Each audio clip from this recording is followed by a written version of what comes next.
When I first became a priest, a little article came out in a publication known as the Catholic Register.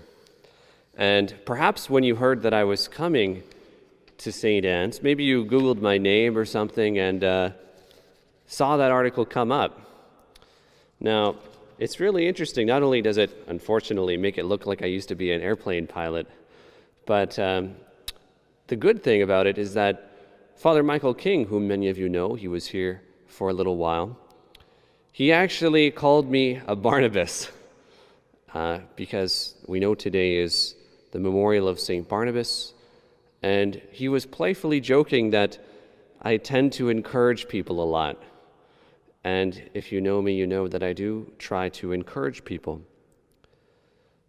This memorial of St. Barnabas really, I think, allows St. Barnabas to encourage us, to encourage others.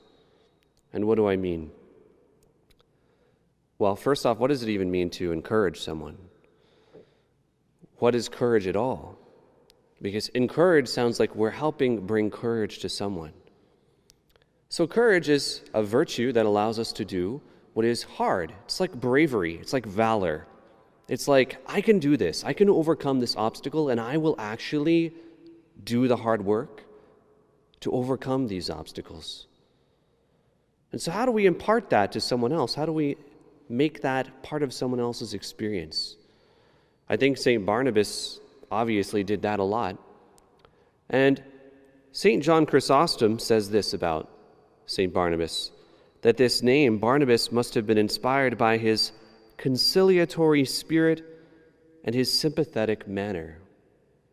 So one way to encourage others is to just be kind and sympathetic, understanding, because the truth is people are usually down enough on themselves already. The world does a really good job at discouraging people, pointing out all their flaws, all their imperfections, all their sins. The devil does a great job at that too. The devil has a field day trying to bring people down every day, and he's the accuser, right? He wants to point out our faults. Then we have the world and all the people we might bump into who either directly or indirectly point out our faults to us. And there's nothing wrong with faults being pointed out if it's done in a loving way. But basically, the world does a good job. So how are we going to counteract that to remind them also of God's love for us, that we are precious in God's sight, that we are inherently very good as God made us, and we hear in the book of Genesis? Well, it's to be understanding and sympathetic to one another. And so St. Barnabas encourages you and I to encourage others. And these words of St. Bernard of Clairvaux have always been very inspiring to me. And so this is a quote from him. It's on this topic of how do we see others.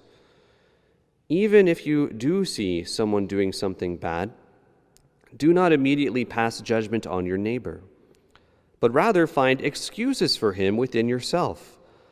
Excuse his intentions if you cannot excuse his deeds. So, if you don't know why they're doing it, maybe they don't know what's going on. Maybe they have goodwill, and we have to believe that even if we don't understand that. Think that he must have acted out of ignorance or have been overcome by surprise or misfortune. If his conduct is so obviously bad that it cannot be overlooked, even then try to think in this way and say to yourself, the temptation must have been very strong. And so St. Barnabas, who gave his whole life in mission, in spreading the gospel, in evangelizing, encouraging, building up those around him, really invites you and I to be the same in the presence of those who are in our lives.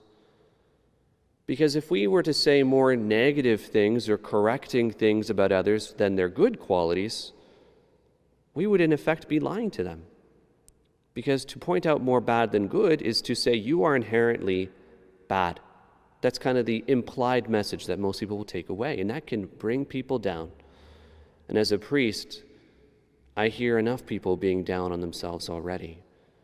Not that we don't have to sometimes work on ourselves and improve, but are you encouraging those around you? Do people around you get uplifted, inspired, encouraged, emboldened? This is the question we ask ourselves today.